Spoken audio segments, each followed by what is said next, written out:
Hey, what up friends? In this video, we're looking at how to get more delivered orders with e-commerce business. In previous videos, we've covered how to get started with e-commerce business in Nigeria or even outside Nigeria. We've covered how to make millions with e-commerce business, and we've also covered how to get started with a dropshipping business. And I've also showed you the kind of products to sell, fast selling products, stuff like that. I have a full set of videos on this channel that goes over all those type of content.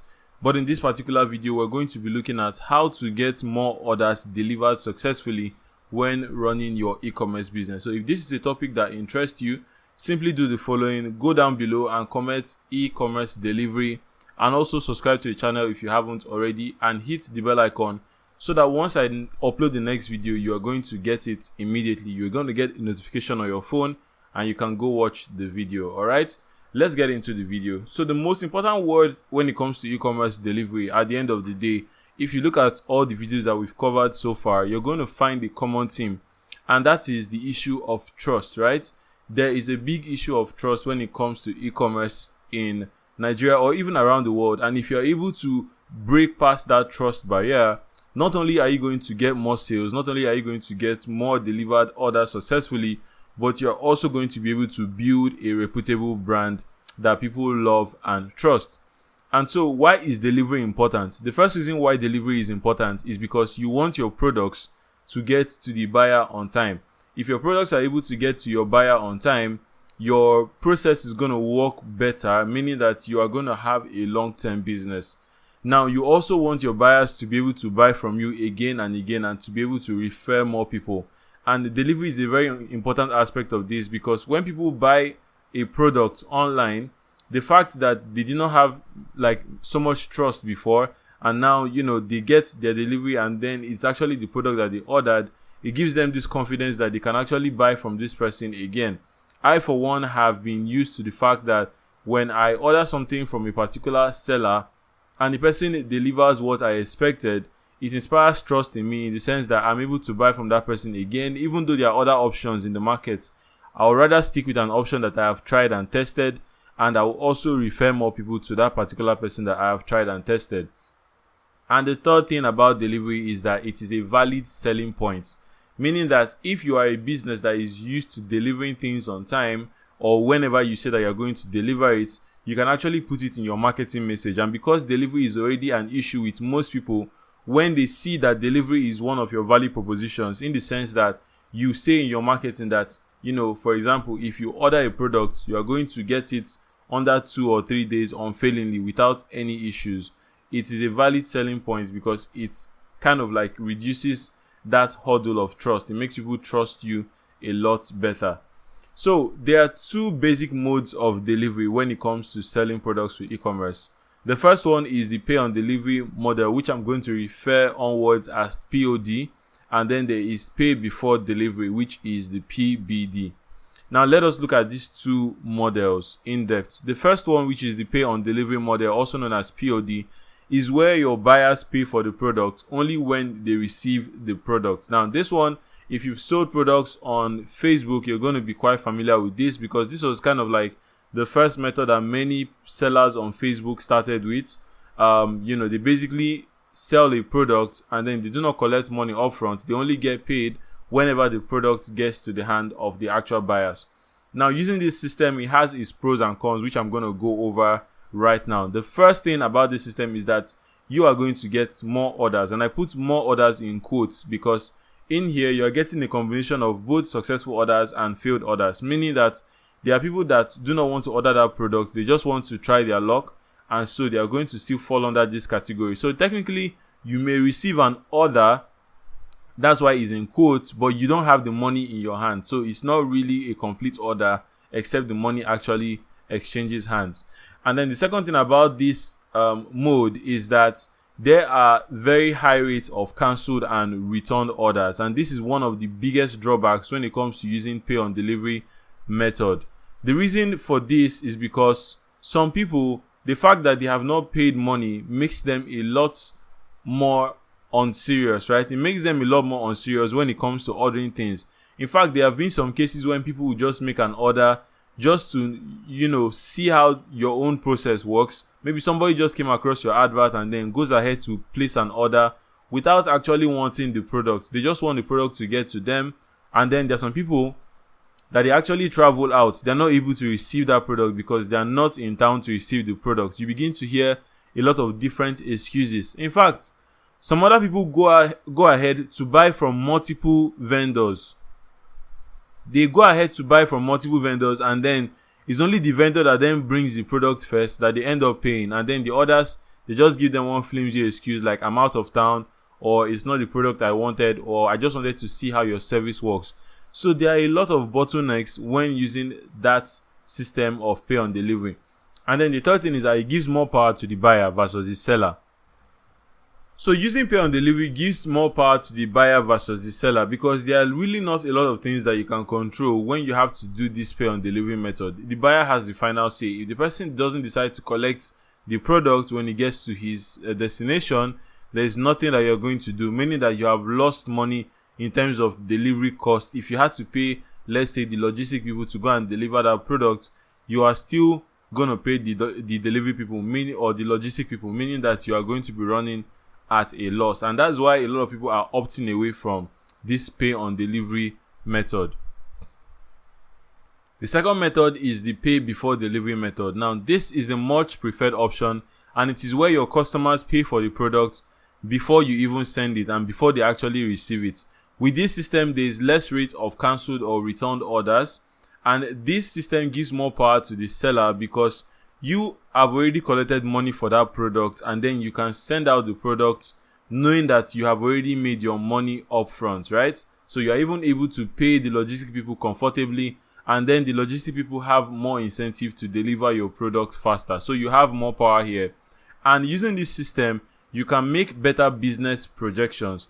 When using POD or pay on delivery, you cannot make a lot of predictions because the orders that you are getting on your screen, for the fact that they are not successful, like most of them are pending and you don't know if they are going to be failed or completed, means that you cannot plan to scale your business using those numbers. But in the case of pay before delivery, if you know that a certain number of sales are going to come in and that is guaranteed, you can plan with that number. If you are now running ads or using influencers or doing other forms of outreach, you have a lot of things or a lot of variables to go on with.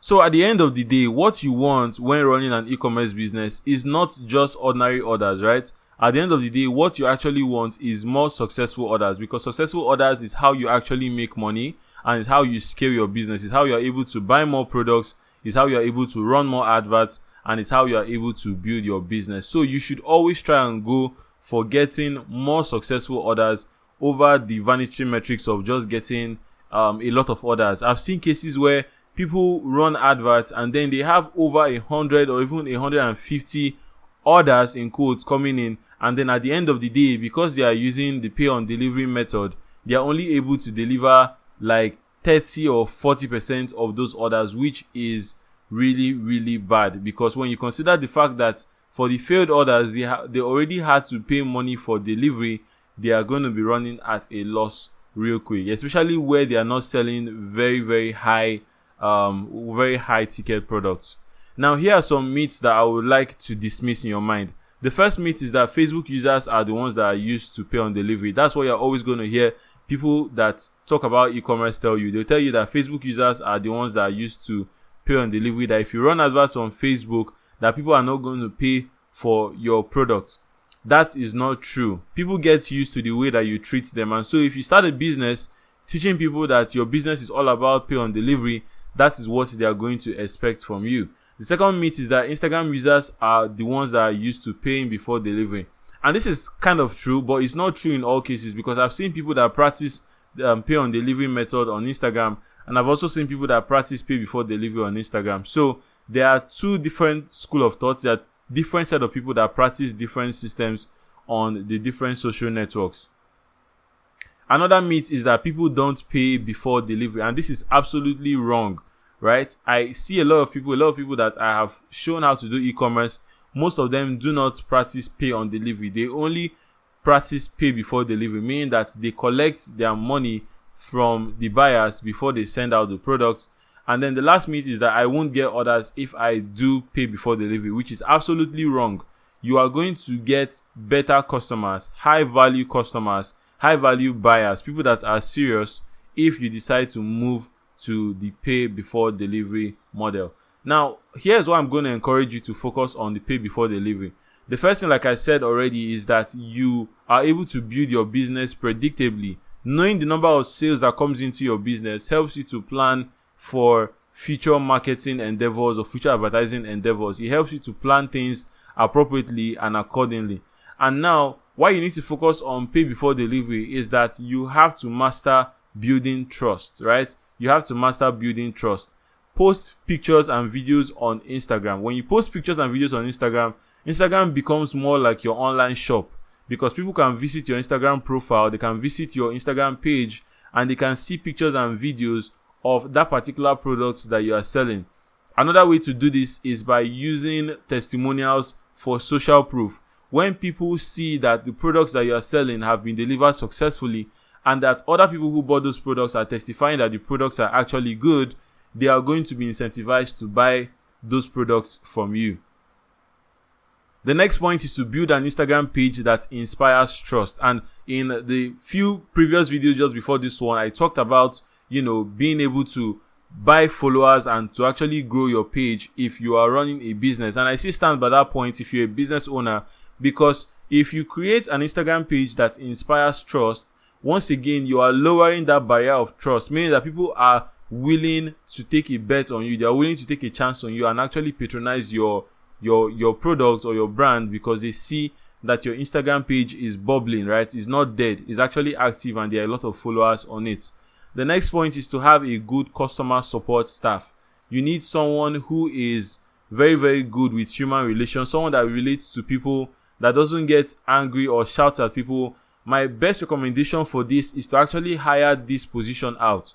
As a CEO or a business owner, you don't want to be the person handling this by yourself, because if you are handling a lot of things, a lot of those pressure can get to your head, and then you begin to talk to people anyhow in the comments, forgetting that you need to have a good customer support system in place. So as quickly as you can, if you are selling products using the e-commerce model, try as much as possible to hire out this part of your business so that you get more competent hands who are good at customer support to handle this business for you. Trust me, it is an investment in itself.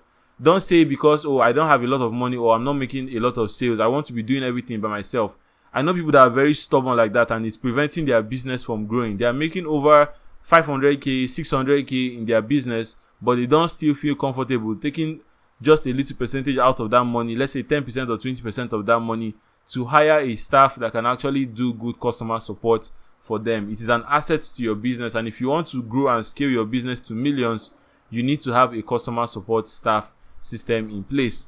And then the next thing I'm going to say is that you need to have a high response time. Maintain a very high response time. If customers message you asking for a product, again, you're going to cover this if you have a good customer support staff system in place. But if you have a good customer support, they should be there to answer people if they have questions, if they want to make orders, if they need your account details and they want to make payments. Someone has to be there to answer them on time. And using all these methods, you are going to actually get more sales, you're going to get better quality customers, and you're going to be able to move your business forward quickly. So if you enjoyed this content and if you like the video so far, you vibe with the points that have been given in this video, do make sure to like the video, comment and share it, and let me know your thoughts. What is one thing that you've learned from this video that you're going to put into practice in your business? Let me know how it works out for you when you practice it. And I'm always here to enjoy with you and to share with your testimonials and share in your success. Thank you so much for watching this video. If you haven't already, do make sure to subscribe.